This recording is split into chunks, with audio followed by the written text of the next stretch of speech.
This is KM Wyland, and you are listening to the 461st episode of the Helping Writers Become Authors podcast. This episode is 4 pacing tricks to keep readers' attention. Stories live or die on their pacing. Great characters and concepts are the heartbeat of good fiction, but even the greatest can struggle to keep readers' attention if the pacing is off. Pacing is a lot like tone. It varies depending on the type of story you're telling, and it's instrumental in informing readers what to expect from this story, both in terms of content and the speed at which it unspools. Stories with purposely leisurely pacing instruct readers to settle in. Writers like Lois McMaster-Buchtold and Susanna Kearsley draw patient readers in with a slow burn of detail and foreshadowing. Others, like Brent Weeks and Stephen Gould, race readers through fast-paced, action-oriented stories. These approaches create completely different reading experiences, even within the same genre. But all signal competent authors who know how to use pacing to serve the story. A discussion of foundational pacing techniques will start and end with tips for controlling how fast or slow your narrative is, as well as for identifying when to utilize which technique. Since I have discussed all of that in previous episodes and posts, today I want to take advantage of part 21 of our ongoing series, The Do's and Don'ts of Storytelling According to Marvel, to talk about some of the smart tricks you can employ to tweak your pacing and keep readers reading or watching. Now, I have to admit I wasn't just dying to see Captain Marvel. The trailers didn't quite wow me. Carol Danvers seemed to come across somewhere between boring and annoying. Plus, I just haven't been in the mood for a theater movie lately. However, mostly because some of you guys were already asking me about this episode, I made it happen. All of this is to say, I went into the theater in a slightly grumpy, make me like you kind of mood. And 2 hours later, I left with a big smile on my face. I love it so much when that happens that it almost tempts me to get grumpy before every movie. Captain Marvel was one of the best Marvel experiences I've had since probably Ragnarok. Like Ragnarok, it felt less workmanlike than the other, mostly solid entries we've been seeing lately. It wasn't wildly original by any means, but it felt different enough from the series' other origin stories to keep my attention. A lot of that had to do with the story's solid pacing. Unlike, say, Ant-Man and the Wasp, in which I have to confess I was pretty bored, Captain Marvel used several important pacing tricks to gel the story and keep the plot tight and progressive. We're going to look at 4 of those tricks in a second, but first let's talk about all the other goodies. Gorgeous visuals. I loved the look of this thing. The visualization of Carol's suit, yay for not putting her in heels, her powers, I'm calling it rainbow disco, and her comet tail mohawk when in the helmet, not to mention zero helmet hair, were all fun to watch. The gorgeous score. I love the 90s playlist, but especially the unobtrusive uniqueness of the instrumental score. This is probably my favorite Marvel score since Tyler Bates' beautiful take on Guardians Volume 2. Goose. I've been seriously contemplating getting a new dog, but Goose is starting to sway me toward considering a Flurkin instead. And then there's the girl herself. As mentioned, I really didn't think I was going to like Carol, but I did. What seemed like bland smugness in the trailers worked as wry humor in actual context. Ben Mendelsohn. I was psyched to see him end up as a sympathetic character. It was a great bait and switch that had me rooting for the character long before the truth about him was made known. Fury and Coulson. I'm a sucker for 90s nostalgia right now, so throwing all that in there from the younger perspective of some of our favorite characters was a joy. And the wooden dish brush. I know, while everyone else was impressed with Sam Jackson's singing chops, my sustainable living obsession had me mostly geeking out about the fact that Carol's friend Maria had a wooden dish brush and dish strainer. Go girl. There wasn't a lot I outright disliked about the movie. Jude Law's turn as the inevitable traitor was a little yawnable. As someone said to me, of course he betrayed her. He had his bad guy face on for the whole movie. When I see it again, I'll probably be more nitpicky. But for now, I'm just enjoying the afterglow of the first good popcorn flick of the year. And I'm now officially dying for Endgame. Most advice about pacing has to do with adjusting the speed of the story. The most common techniques have to do with either using short sentences, paragraphs, and scenes to speed things up, or lengthening everything to slow things down. Today, however, I want to use Captain Marvel to point out 4 pacing tricks that aren't always obvious as pacing tricks. When used appropriately, they go a long way toward grabbing an audience's attention and keeping it. Pacing trick number 1, hit your structural beats. Aside from the sentence-by-sentence choice of word flow, no pacing decision will have greater effect on readers than your placement of structural beats. A long slog of a first act usually signals that the inciting event and first plot point are either slow in coming or aren't strong enough to create a true turn in the plot. Same for your second act. Saggy middles are almost always the result of a story that either lacks a solid midpoint moment of truth and or fails to frame that midpoint with solid pinch points on either side. And if your third act fizzles, very likely it's because the third plot point is weak and the climax is more of an anticlimax. Solid structural timing won't guarantee your story will keep reader attention. Just hark back to the structural problems in Iron Man 3, which had nothing to do with timing or pacing. However, solid structural timing that features a coherent spine of truly plot-changing beats, that is a structure with the ability to shuttle readers from one plot event to the next without ever losing their attention. With a few exceptions, most of the Marvel movies do pretty good in the structural department. As a comparatively short medium, movies in general must adhere to accurate timing, and Marvel is no exception. In a 2-hour movie such as Captain Marvel, viewers should experience a big event about every 15 minutes, which translates to every 1/8 of the story. It's important to note that not just any big event will cut it. Randomly deciding to blow something up around the next 1/8 mark in your story won't be enough to keep your audience happy.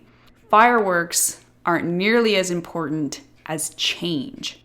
With every major structural moment in your story, something should change. The character must be captured and mind probed by the enemy, or get marooned on a technologically challenged planet, or team up with a new partner, or learn she's from said technologically challenged planet. With every structural beat, the character must be faced with decisions. What will she do next that will lead her to the next plot beat? Plot trick number 2, start in medias res. Although the technique of in medias res, or starting your story in the middle of things, has enjoyed a certain misty popularity for quite a while, in some circles it is also frequently met with increasing resistance. Mostly this is because when executed poorly or without proper understanding of the first act's structural requirements, in medias res is just an annoying mess. When done well, however, in medias res can kickstart your pacing right off the starting line. In a nutshell, a proper use of in medias res should fulfill Elmore Leonard's famous writing resolution of leaving out the part readers tend to skip. In short, get to the point. Again, this is not necessarily a flashing sign that says fireworks here. Opening with a big battle won't hook readers unless they are first given enough context to care about what happens in that battle. An incredible prose writer might be able to make readers read on simply by virtue of the extraordinary verisimilitude of his descriptions, but most of us need to focus on creating openings that present readers with the following. 1, a character. 2, a reason to be intrigued by this character. And 3, a problem in progress. The problem in progress part is where in medias res becomes handy. Instead of beginning the story when everything is hunky-dory, choose an opening that places your character already in the middle of an ongoing problem. Usually this will allow you to cut the throat clearing and start right off with the bits readers are eager for. Captain Marvel opens with the protagonist as a Kree warrior in the middle of a campaign. that in itself isn't necessarily enough to make readers care about her or invest their interest in her plot goals. But throw in these strange dreams that have clearly been haunting her for a while, and suddenly we have a mystery. She's not just a soldier in a war, she's a person with personal problems who also happens to be fighting a war. Much more interesting. This movie could conceivably have begun all the way back when Carol was still in the Air Force. For that matter, it could have opened with scenes from her childhood when she looked up at the sky and dreamed of being a pilot. But both of those choices, particularly the latter, which smells of an unnecessary prologue, if ever I smelled one, would have failed to properly telegraph to viewers the point of the story. The story would have had to roll through a ton of scenes before it could get down to the actual point of Carol's journey. Instead, the film did an admirable job of identifying that off-referenced last possible moment at which the story could start and still make sense to the audience. Pacing trick number 3. Use flashbacks with panache. Flashbacks are all about pacing, and this is so for 2 important reasons. One that has the opportunity to enhance solid pacing, and one with the potential to interrupt otherwise solid pacing. Reason number 1, flashbacks allow for a shorter timeline. Why would we use a flashback at all? Simple, because we don't want to take the time to tell the entire story chronologically. Maybe that event from your protagonist's childhood is really important, but everything else that happens in between her 13th birthday and the retirement party that starts the main story, not so much. Instead of creating a bunch of useless filler, you choose instead to open your story at that last possible minute and insert the important backstory info as a flashback at the appropriate time. And reason number 2, flashbacks interrupt the story flow. As useful as a flashback may be for shortening the timeline, it is always an interruption to the main story. This means flashbacks should be kept in the box marked emergency only. Now, this does not mean you should never use flashbacks. Most stories will require a flashback here and there. But it does mean you should think twice, and maybe a third time, before quick drawing your flashback. If the flashback isn't crucial to the progression of the plot, that is, it moves the plot, and if the flashback isn't every bit as entertaining as the main plot, then leave it lay. Now, because Captain Marvel began so late in its protagonist's personal journey, it required a relatively hefty use of flashbacks. Often this is annoying, even when necessary, but most of the flashbacks in this film worked well. Particularly admirable is the inciting event scene in which Carol is captured by the Skrull and mind probed.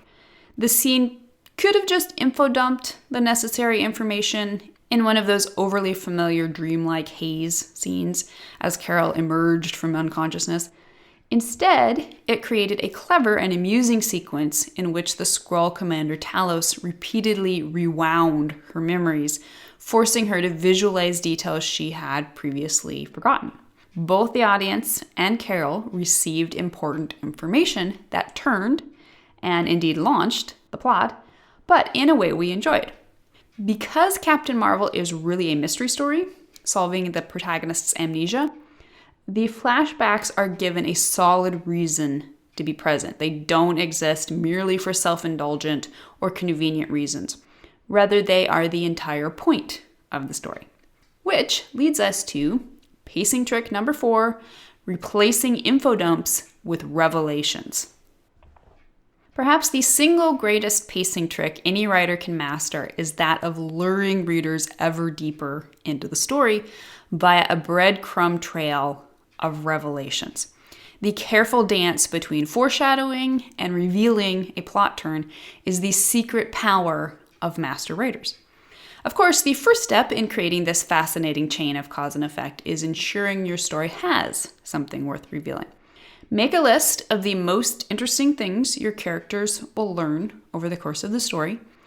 The second step is to resist at every turn the impulse to simply dump this information at your reader's feet. They don't want that. They want to be made to sweat and suffer. They want to earn the reveal. What this means, of course, is that the third step is all about setting up those revelations. Foreshadow them. Make your characters ask questions. Make those questions deep and burning and primal. Only provide the answers at the moment when the information is so crucial it will impact the plot with all the power of a photon blast. Stories are, with few exceptions, mysteries. The most obvious approach to this is, of course, the whodunit. But even quiet internal stories of character growth are ultimately a search for something the character starts out not knowing. An artful writer understands this and starts scattering clues right from page 1. If we look beyond the rubber-suited trappings of the superhero genre, what we find in Captain Marvel is a buddy cop movie in which the amusing interaction between mismatched detective partners entertains us as they travel around in search of a resolution to a central mystery. As such, this story is an obvious example of how a solid string of revelations can be used to keep the audience's attention. Almost all of the information Carol learns in this movie could have been info-dumped. Instead, both she and viewers, and poor not Nick Fury, have to earn those revelations. This means that when she recognizes herself in a picture of a dead pilot, the moment is more than just information. It's a moment of truth that turns both the plot and her arc. If pacing is about keeping readers entertained, then entertainment is about good pacing. Figure out ways to apply all 4 of these pacing tricks to your story, and you will be that much closer to creating the kind of adventure that will leave readers smiling big. So stay tuned. In May, we will conclude our series with an examination of the long-awaited Avengers Endgame. And in the meantime, tell me your opinion. What are some of your favorite pacing tricks? If you'd like to be a part of the fabulous Word Player community over on my site and join in the conversation on this subject, be sure to stop by the website at helpingwritersbecomeauthors.com. You can always find a transcript of the most recent podcast and add your voice to the discussion by visiting the first post on the site's homepage. And don't forget that if you're looking for an older post, you can always find those by putting the podcast title in the search field at the top of the right-hand column. If you enjoyed this podcast, you can subscribe on iTunes. And if you'd like to support Helping Writers Become Authors, I would totally appreciate it if you'd consider taking the time to leave a quick rating or review on iTunes. Thank you so much for listening to the Helping Writers Become Authors podcast, and be sure to check back again next week.